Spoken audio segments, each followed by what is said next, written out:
네, 갈라디아서 강의 두 번째 시간입니다. 이 시간도 하나님께서 허락하신 귀한 은혜가 저와 여러분에게 임하기를 간절히 소망합니다. 겁 많은 남자 어린아이가 살고 있었습니다. 자신의 아들이 겁이 굉장히 많다는 것을 알고 있었던 이 어머니는요, 이 엄마는 늘 같은 말로 이 아이에게 용기를 주고자 했습니다. 얘야, 네가 어디를 가든지 어디에 있든지 예수님께서는 너랑 늘 함께 하셔. 그러니까 무서워하지 마, 두려워하지 마. 하루는요, 학교에서 무서운 이야기를 듣고 돌아온 이 남자아이가요, 잔뜩 겁이 나서 엄마를 찾아서 이렇게 이야기하는 거예요. 엄마, 만약에 엄마가 없는데 엄마 없을 때 귀신 나타나면 어떡해요? 귀신 어두운 데 있대요. 밤에 혼자 살 때 나타나면 어떡해요? 그러자 엄마가 더 강하게 말해주는 거예요. 얘야, 네가 어디를 가든지 어디에 있든지 그곳에 예수님이 함께 계셔. 그 예수님이 승리하셨어. 어둠을 이기셨대. 그러니까 너도 이긴 거야. 너도 승리한 거야. 그러던 어느 날요, 이 저녁 식사 준비를 하시던 엄마가 손이 부족해지자 이 아이에게 심부름을 시켰습니다. 아들, 창고에 가서 고추장 좀 가져다 줄래? 근데 집에서 제일 무서운 곳을 꼽으라고 하면요, 이 창고를 꼽았던 이 아이가요, 벌써부터 얼굴이 파랗게 질리기 시작하는 거예요. 그 얼굴을 본 엄마가요, 다시 한 번 더 같은 말을 외쳤죠. 네가 어디에 있던 무엇을 하던 예수님이 너와 늘 함께 계셔. 예수님이 승리하셨다는 사실 잊지 마. 너도 승리했어. 이겼어. 그러자 아이가요, 조용히 하지만 강하게 스스로에게 읊조립니다. 맞아. 우리 엄마는 거짓말하지 않아. 예수님은 늘 나와 함께 하셔. 그러니까 나도 이 싸움에서 이긴 거야. 승리했다고. 아이는요, 한 번 더 허공을 향해서 크게 외쳐요. 자, 다 덤벼봐. 용기를 얻은 이 아들이요, 어느새 용사가 됐어요. 그러더니 이 창고 앞으로 걸어갑니다. 뚜벅. 그리고 드디어 창고 앞에 다다랐어요. 아이가요, 용기를 내어서 창고의 문고리를 잡습니다. 그리고 아주 힘차게 문을 빼꼼 열고 창고 속을 바라보며 말합니다. 저기 예수님 거기 계시죠? 저 고추장 한 통만 꺼내주세요. 지금 들려드린 이야기는요, 비록 지어낸 이야기지만요, 시사하는 바가 있습니다. 시사하는 바가. 승리를 위해서 무언가를 결심했지만요, 다양한 이유들로 그 마음을 쉽게 버리는 경우들이 있다는 겁니다. 끝까지 그 결단한 바를요, 지켜내지 못하는 일들이 왕왕 생긴다는 거죠. 그러나 바울은요, 승리를 위해서 결단한 바를 끝까지 포기하지 않습니다. 그는 그렇게 하지 않았습니다. 우리가 지난주에 이미 말씀을 살펴보았지만 갈라디아서는 바울의 투쟁이 담긴 서신입니다. 투쟁의 서신이라는 별명을 가지고 있죠. 갈라디아서는요, 바울의 투쟁이 담겼어요. 우리는요, 갈라디아서 1장부터 바울의 강한 어조를 만날 수 있었습니다. 어떻게 너희는 그렇게 쉽게 다른 복음으로 넘어가느냐? 다른 복음은 없다. 너희 참 이상해. 그는요, 포기를 모르고요, 끝까지 승리를 위해서 투쟁을 합니다. 여기서 이 투쟁이라는 단어는요, 어떠한 정치적인 색채도 띠지 않는 날 것 그대로의 단어입니다. 투쟁은요, 무언가를 지키기 위해서 끝까지 싸우는 것을 말합니다. 자, 그렇다면 바울은 왜 이 투쟁을 한 것일까? 바로 바울에게 지켜야 할 것이 있었기 때문이었죠. 조금 큰 울타리로 말하자면요, 그는 참된 복음을 지키려고 했습니다. 그리고 조금 더 설명해서 풀어 설명하자면 이방인을 포함한 세상 어느 누구라도 예수 그리스도의 복음으로만 구원을 얻을 수 있다라는 이 참복음, 이 은혜를 지키기 위해서였습니다. 그래서 바울은요, 구원받은 이 갈라디아 교회 공동체에게 그들에게 이 6장의 총 6장으로 이루어진 갈라디아서를 씁니다. 그는요, 이 갈라디아서를 통해서요, 기독교의 중심 교리를 굉장히 짧지만 아주 강력하게 피력하고 있습니다. 왜냐하면요, 당시 갈라디아 지방에 있었던 교회들을 뒤흔들고 있었던, 그 속에 교묘히 들어가 이 지역 교회 공동체를 깨트리려고 했던 자들이 이곳에 있었기 때문입니다. 과연 그들은 무엇을 들어서 이 교회를 흔들고자 했던 것일까? 어떤 것을 붙잡고 이 교회를 깨트리고 있었던 것일까? 그것은 바로 할례였습니다. 할례. 할례라는 단어는 창세기 17장 10절에 처음으로 등장을 하게 됩니다. 아브라함이요 나이가 99살이 되었어요. 즉 이삭이 태어나기 1년 전, 바로 그 전 해에 주님께서 다시 아브라함에게 나타나십니다. 그리고 그와 같이 다시 한번 언약을 세우시죠. 그때 하나님께서 이렇게 아브라함에게 말씀하세요. 너도 나와 세운 언약을 잘 지켜야만 하고 너의 자손도 대대손손 언약을 잘 지켜야만 한다. 그러니까 너희 가운데 있는 모든 남자는 모두 할례를 받도록 해라. 이것이 나와 너희 사이의 언약의 증표가 될 거다. 이처럼 할례는요 하나님으로부터 행해졌던 것입니다. 하나님의 명령으로 행해졌던 거예요. 이것은요 하나님께 선택되었다라는 증표였고요. 또 언약을 맺은 백성답게 하나님께 순종하고 헌신하며 살겠습니다라는 약속의 상징이 바로 할례였습니다. 때문에 이스라엘 남자는요 모두 태어난 지 8일 만에 할례를 받아야 됐고요. 이를 통해서 언약 공동체의 일원이 될 수 있었습니다. 만약에 혹 외국인이나 나그네라 할지라도 이 할례를 받기만 하면요 이를 통해서 언약 공동체의 일원이 될 수 있었어요. 그러나 반대로 비록 이스라엘 사람이었다 할지라도 이 할례를 받지 않는다면 언약 공동체에서 끊어질 수밖에 없었습니다. 이처럼 이 언약 백성의 중요한 표지가 바로 할례였기 때문에 할례는 안식일 중에도 시행할 수 있었던 것입니다. 이처럼 할례는요 하나님을 통해서 온 거였습니다. 하나님을 통해서부터 온 것이 할례예요. 하나님으로부터 구원받았음을 기억하게 만드는 굉장히 기념비적인 사건이 바로 할례였던 겁니다. 여기서 우리가 짚고 넘어가야 할 것이 한 가지가 있는데요. 그것은 무엇인고? 갈라디아서에서 바울이 할례 자체를 문제 삼은 것은 아니라는 것입니다. 바울은요 이 갈라디아서에서 할례 자체를 문제 삼은 것이 아니에요. 그는요 구원의 증표를 할례로 강요하는 이들을 문제 삼고 있었습니다. 다시 한번 말씀드릴게요. 그는요 구원의 증표를 할례라는 것으로 강요하고 있었던 자들을 문제 삼고 있었던 겁니다. 바울이 문제 삼고 있었던 그들은요 자신들만이 하나님의 백성이야 라고 증거할 수 있었던 그 외적 흔적을 대단히 자랑스럽게 생각했습니다. 마치 하나님의 구원이 이 할례 안에 이렇게 갇혀 있는 것처럼 말이죠. 당시 초대교회는 두 개의 큰 축을 가지고 있었습니다. 하나는 원사도로 이루어져 있었던 예루살렘 교회 공동체였고, 다른 하나는 바울과 바나바를 중심에 두었던 안디옥 교회였습니다. 먼저 이 예루살렘 교회는요, 주로 유대인 출신의 그리스도인들이 구성이 되어 있었습니다. 그리고 그 반대편에 서 있었던 안디옥 교회는요, 이방인 출신의 그리스도인으로 구성이 되어 있었습니다. 비록 이 안디옥 교회의 설립에 대한 이야기가 명확하게 나오지는 않아요. 그래서 명확하게 이 교회가 언제 세워졌다라고 우리가 추측을 할 수는 없지만, 확실한 사실은요, 바울과 바나바를 중심으로 했던 이 안디옥 교회는 예루살렘 교회와 대등한 입장에 서 있었던 초대교회의 한쪽 기둥이었다라는 것입니다.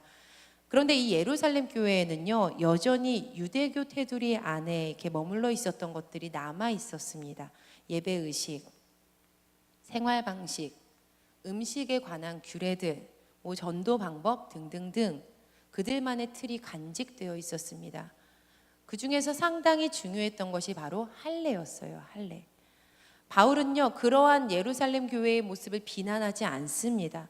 다만 이 할례가 이방인 그리스도인들의 구원에 있어서 그것이 큰 의무를 지니지 못했음을 주장할 따름이었습니다.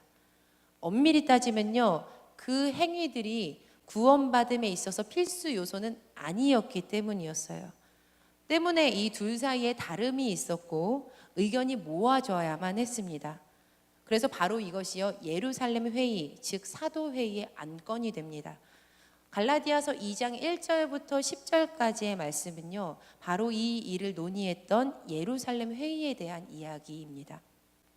예루살렘 회의는요 흔히 사도 회의라고 일컬어지기도 하는데, 격가지 이야기로는 이 예루살렘 회의에 대한 이야기가 사도행전 15장에 나와 있습니다. 돌아와서요 이 예루살렘 회의는요 바울이 혼자 감당했던 사역은 아니었어요. 바울은요 안디옥 교회의 대표로 바울과 바나바가 세워졌습니다. 그리고 디도가요 그 수행원으로 따라 붙었어요. 여기서 이 디도라는 사람은 굉장히 중요한 의미를 지니는 사람인데, 왜냐하면 디도는 이방인이었지만 그리스도인이 된 사람이었기 때문이에요. 이방인이었지만요 그리스도인이 된 거예요. 이 디도는요 이방인이 전도되었다라는 것의 대표적인 사례였기 때문에 바울은 이 예루살렘 사도들 회의 앞에서 디도를 데리고 갑니다. 이 안건을 정면 돌파하고자 디도를 대동을 하는 거죠. 더불어 이 디도라는 사람은요 할례를 받지 않았던 사람이었어요. 물론 바울도 디도에게 할례를 요구하지 않았어요. 강요하지 않습니다. 새번역 성경으로 갈라디아서 2장 3절을 보니까 이렇게 나와 있어요.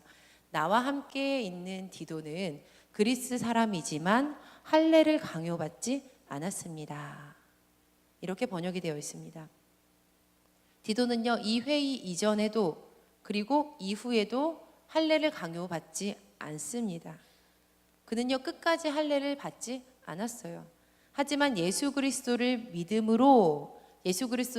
그 믿음으로 구원을 받은 사람이었습니다 라고 이 2장 3절에서 증언을 하고 있는 겁니다. 그런데 사실 바울은요 이와 달랐습니다. 바울은요 유대인 중에 유대인이었어요. 그는 빌립보서 3장 5절에서 6절을 통해서 본인을 이렇게 소개하고 있습니다. 우리 같이 한 목소리로 말씀을 읽어보시도록 하겠습니다. 시작. 나는 8일 만에 할례를 받고 이스라엘 족속이요 베냐민 지파요 히브리인 중에 히브리인이요 율법으로는 바리새인이요 열심으로는 교회를 박해하고 율법의 의로는 흠이 없는 자라. 바울은요 할례를 받았던 사람이었어요. 바울은 이미 태어난 지 8일 만에 할례를 받았던 유대인 중에 유대인이었습니다. 사람들은 대체로요 자기 자신이 했다면 상대방에게도 강요하는 이런 습성을 가지고 있는 것 같습니다. 내가 해봤더니 오르니까 너도 이렇게 좀 해라. 내가 이렇게 고생을 했는데 너도 이 정도까지는 해야 되지 않겠냐. 그런데요 바울은 달랐습니다. 왜냐하면요 하나님께서 바울에게 어느 누구라도 예수 그리스도를 통해서 구원을 받는다, 예수 그리스도를 통해서 예수 그리스도를 믿는다면 그 믿음을 통해서 구원받는다라는 것을 이미 바울에게 알려주셨기 때문이었습니다. 바울은요 이방인 지역에 성령의 역사하심이 일어나는 것을 똑똑히 목격했어요.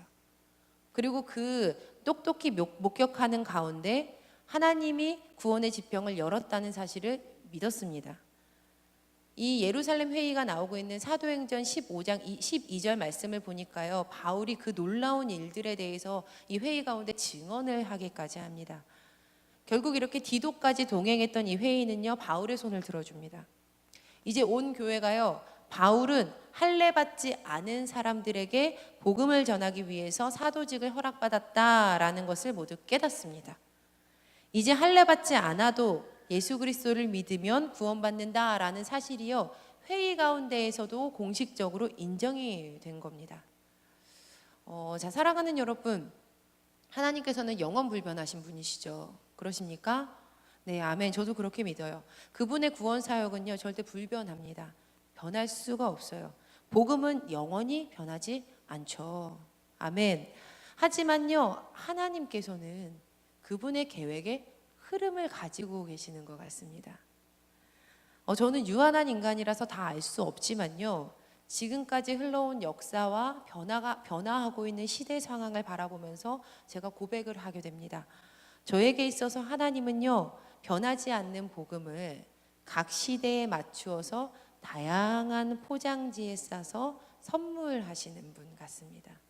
변하지 않는 복음을요 각 시대에 맞춰서 다양한 포장지에 싸서 선물해 주시는 분 같아요. 저는요, 바울 또한 저와 같은 마음으로 하나님을 바라봤다고 생각합니다. 바울은요, 예수 그리스도의 십자가와 부활 사건을 허락하신 하나님께서 이제는 더 확장된 구원의 역사를 보여주고 계신다라는 것을 믿었습니다. 그래서 어느 누구라도 이방인이어도 할례받지 않아도 다양한 모습을 가지고 있어도 예수는 그리스도이시다라고 믿고 그 보증으로 세례를 받으면 하나님의 가족이 된다라고 끝까지 투쟁했던 겁니다. 그리고 결국 온 교회도 그의 손을 들어줬죠. 하지만요, 갈라디아 지역 교회를 뒤흔드는 자들은요, 여전히 할례를 통해서만, 즉 유대인으로 귀화해야지만 하나님의 가족의 대열에 완전히 속한다라고 주장을 하고 있었습니다. 그들은 여전히 이 주장 가운데 빠져 있었던 거예요. 자, 그런데 여러분, 만일 할례가 하나님의 가족이 되는 필수 요건이라면요, 이미 많은 자들이 구원의 반열에서 제해지는 결과를 초래하고 맙니다.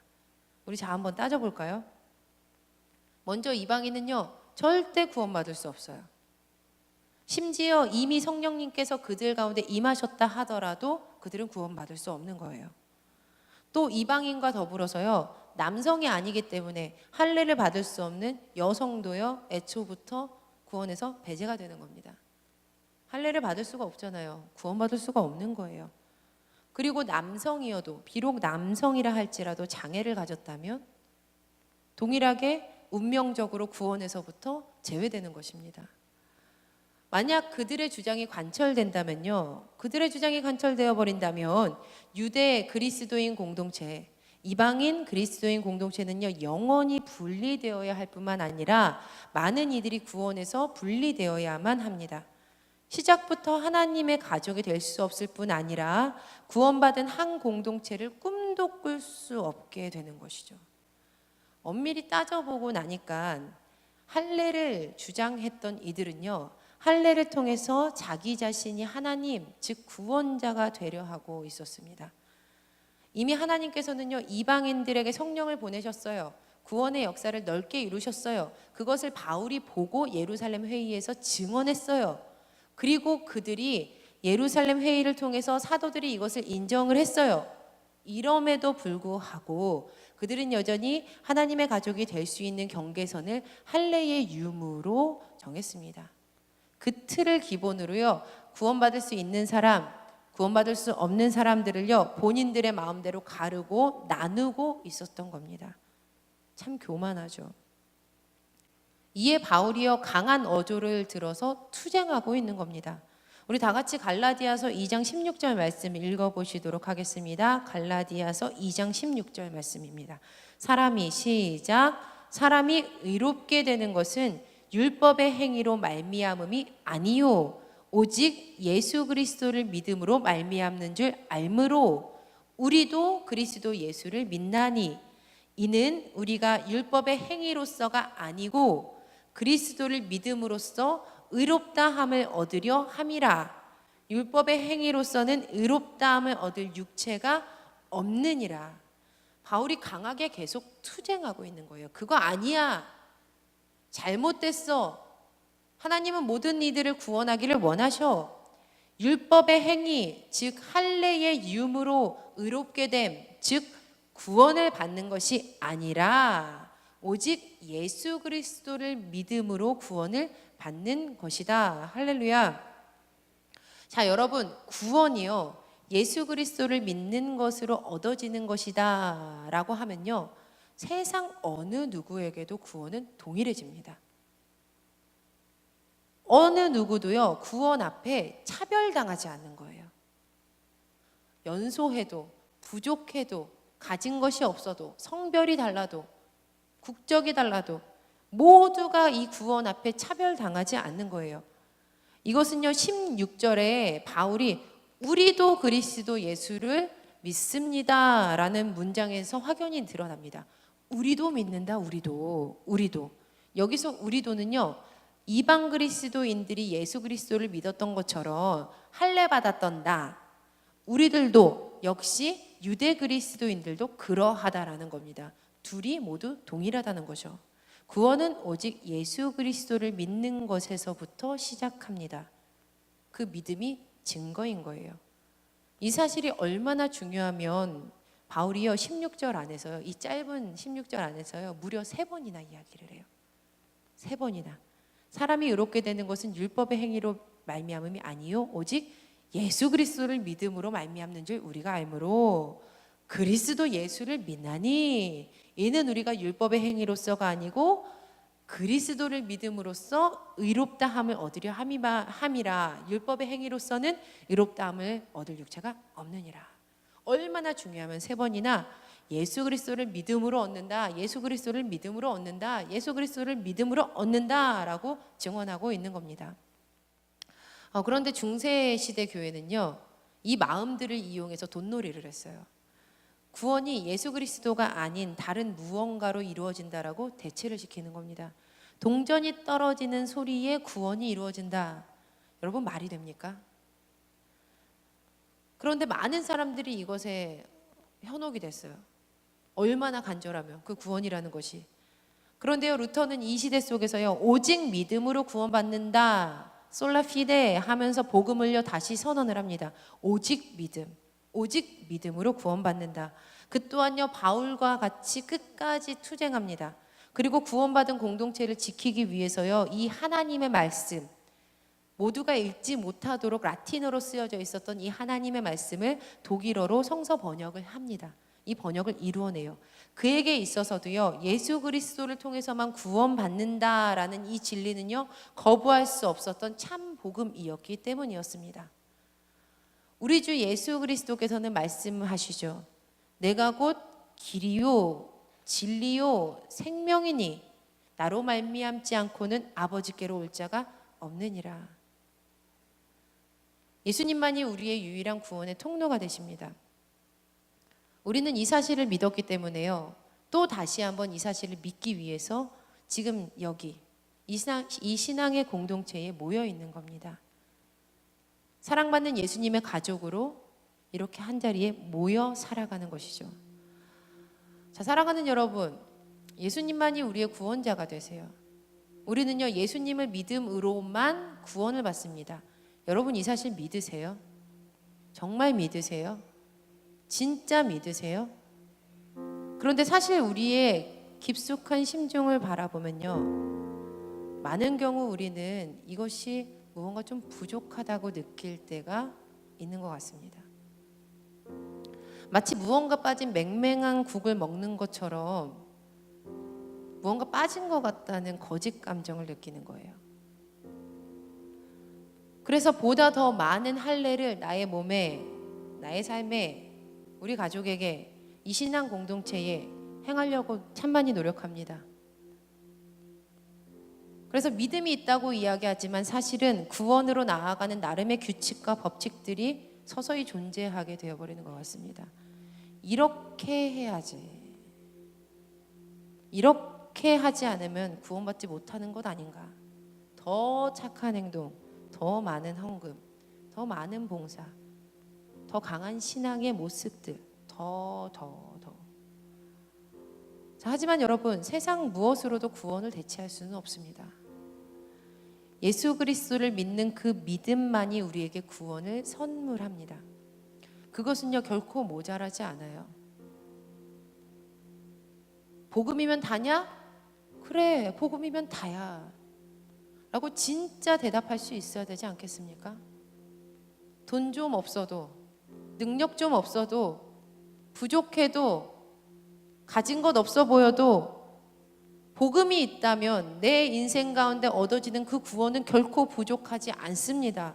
혹시 이 자리에 계신 분들 중에 여전히 나의 구원에 대한 의문이 생길 때가 있다면 내가 예수 그리스도를 진정으로 믿고 있는가 반드시 살펴보아야만 합니다. 이제 우리가 마지막으로 점검해 봐야 될 게 있어요.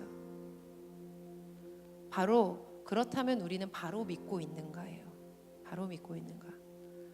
우리는요 늘 주어를 뺀 상태에서 믿음을 이야기하죠. 믿으십니까? 할렐루야? 아멘 하시죠? 그럼요, 암요, 믿어요, 믿고 말고요. 우리 과거의 많은 부흥회에서 그렇게 이야기하잖아요. 뜬금없이 믿으십니까? 아멘, 믿습니다. 그런데 여러분, 무엇을 믿고 있는 거예요? 무엇을?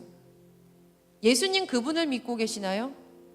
아니면 나의 삶에서 내가 만들어낸 만족과 유익을 전제로 한 믿음을 믿고 계신 겁니까?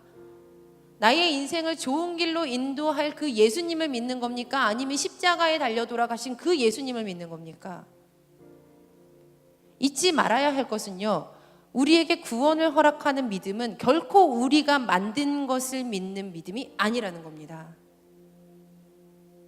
나의 삶 가운데 어떠한 작은 할례라도 끼어들어 있다면 그것은 진정한 믿음이 아니라는 거예요.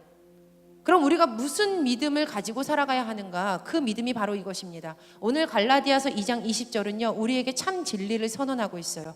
우리 같이 한 목소리로 말씀 읽어보시도록 하겠습니다. 시작. 내가 그리스도와 함께 십자가에 못 박혔나니 그런즉 이제는 내가 사는 것이 아니요 오직 내 안에 그리스도께서 사시는 것이라. 이제 내가 육체 가운데 사는 것은 나를 사랑하사 나를 위하여 자기 자신을 버리신 하나님의 아들을 믿는 믿음 안에서 사는 것이라. 우리는요, 나를 사랑하사 나를 위하여 자기 자신을 버리신 하나님의 아들을 믿는 믿음 안에서 살아갈 수 있는 겁니다. 하나님께서 우리에게 보여주신 그대로를 그냥 믿으세요. 그것에서부터 시작해야 우리의 삶이 변하고, 앞으로 갈라디아서를 쭉 읽어보겠지만 그것으로 인해서 우리 공동체까지 영향을 미치게 되는 겁니다.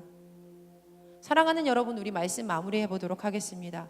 오늘 바울은요, 갈라디아서 2장을 통해서 우리에게 구원을 주는 유일한 길이 무엇인지 제시하고 있습니다. 그것은 어떠한 할례를 통함도 아닙니다. 그것은 오직 예수 그리스도를 통해서입니다. 우리를 살리신, 나를 위하여 자기 자신을 버리신 하나님의 아들을 믿는 것, 그것 안에서 우리가 구원을 얻는다는 것입니다. 다시 한번 질문합니다. 여러분에게 이 믿음이 있으십니까? 삶이 어려워도, 힘들어도, 낭망해도, 넘어져도, 무너져도 주 예수 그리스도를 향한 그 믿음을 가지고 내가 구원받았노라 만족하십니까? 어떠한 할례도 내가 따라가지 않고 있느냐는 말입니다. 하나님의 아들을 믿는 그 믿음을 내가 가지고 있느냐는 말이죠. 세상에 어떤 할례로도 구원받을 수 없습니다. 지금 이 시간 우리 모두는요, 우리의 믿음을 다시 한번 면밀히 살펴봐야 돼요. 이 명절 기간 가운데 새벽 예배, 금요 예배, 금요 기도에 빠지지 않고 오는 분들 중에는요, 믿음 좋다고 생각하는 분들 많으실 거예요. 저 포함해서요. 그런데 진짜 믿음 가지고 있는지 우리 점검해 봐야 합니다. 그 구원받음의 믿음이 허락되는 이 밤이 되기를 간절히 소망합니다.